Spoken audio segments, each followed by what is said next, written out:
peut-être, de votre point de vue, absurde, d'un envahissement du monde arabe ou d'une volonté du monde arabo-musulman d'assassiner la chrétienté ne repose sur rien et surtout pas sur des critères démographiques, puisque les pays comme la Tunisie, dites-vous, ont le taux de fécondité équivalent à celui de la France. C'est-à-dire que l'idée, je pense que l'idée initiale du bouquin, il y a une intention, je dirais, morale, idéologique, c'est-à-dire qu'on a été frappé par le développement d'une sorte d'islamophobie un peu primaire dans les hautes sphères de l'intelligentsia, une tendance à essentialiser l'islam, à dire l'islam est comme ci, la chrétienté est comme ça, il existe une nature de l'islam qui explique une incapacité à se moderniser, une incapacité à se démocratiser. Dites-vous, l'islam comme une religion réfractaire à la modernité est devenu un exercice banal.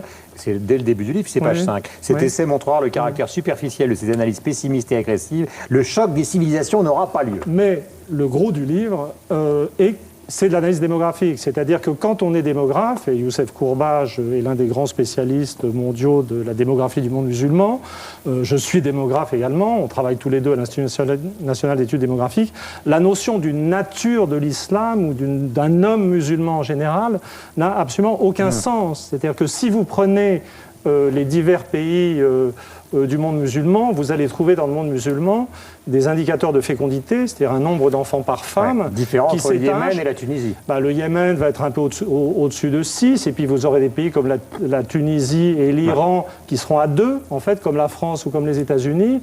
Vous aurez l'Azerbaïdjan qui sera à 1,7. Ce qui n'enlève pas les inquiétudes, Emmanuel, qu'on peut avoir à l'égard de la politique de l'Iran. Parce que c'est pas parce qu'ils ont un taux de fécondité à 2 que ça veut dire qu'ils n'essayent pas de détruire un certain nombre de valeurs. Il faut bien voir ce que ça signifie quand la baisse des taux de fécondité.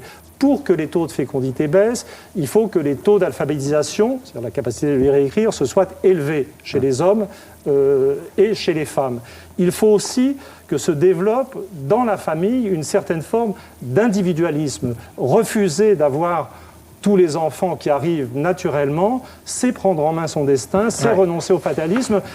La baisse de la fécondité est un indicateur d'individualisme. Et la démographie nous dit que ce qui est en train de se passer dans le monde musulman, et c'est d'ailleurs pour ça qu'il est assez agité, ressemble tout à fait à ce qui s'est passé dans le monde dit chrétien, je veux dire, dans les derniers siècles, avec une accélération. Je voudrais poser deux, trois autres incidents importants du livre. À vous avoir lu encore une fois, j'ai le sentiment que l'explication que vous donnez aujourd'hui d'une certaine forme de terrorisme, c'est plutôt la queue de comète d'un monde musulman qui est en train de se moderniser que l'essentiel du discours. Alors là, encore une fois, si je dis du monde musulman, ça ne veut rien dire parce qu'il y en a plusieurs. Mais en tout cas, c'est un peu ça l'idée. Le terrorisme, c'est la fin d'une expression. Il faut bien voir que le progrès, c'est formidable. Les Lumières avaient pressenti que la hausse de l'alphabétisation menait l'humanité vers du progrès économique et social.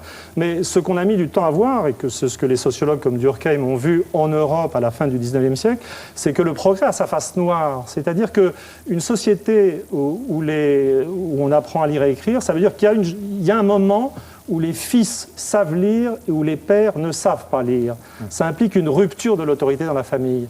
Une société où la fécondité baisse, c'est une société où les rapports du couple, la sexualité, sont réaménagés. Donc il y a une phase de désorientation et il n'arrive pratiquement jamais qu'une société passe des seuils d'alphabétisation de 50% et traverse des chutes de fécondité aussi rapides sans trouble de transition. Donc le terrorisme, ça serait le symptôme du trouble. Ça fait partie de ces troubles. Donc c'est pas une guerre absolue, c'est un symptôme.